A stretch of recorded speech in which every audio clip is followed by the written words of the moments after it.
Constantinople to Cornwall, Padstow, Cornwall. Yeah, they do. Yeah, They were strange names that they come up with, aren't they? very, very creative. Padstow, I think, was a terrific programme because of the story. So why, if somebody's thinking of giving that a watch, I remember the landscape, the wonderful landscape of Cornwall down there, that big estuary.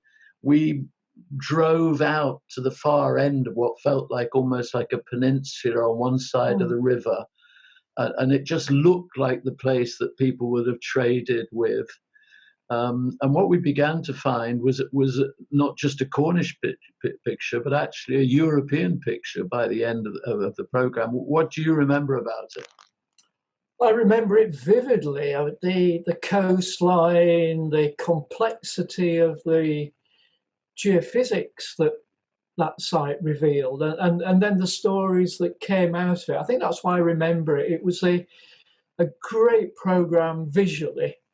And archaeologically, it became a lovely story of not just one period. It went from prehistory right through into the post-Roman and the post-Roman period, in terms of how one site continued to develop, and developed for the same reason, that there was a safe haven for ships to shelter round the back of the headland, and how that also allowed us to tell a story about not only how the archaeology of the peninsula in Cornwall had evolved, but also international trade.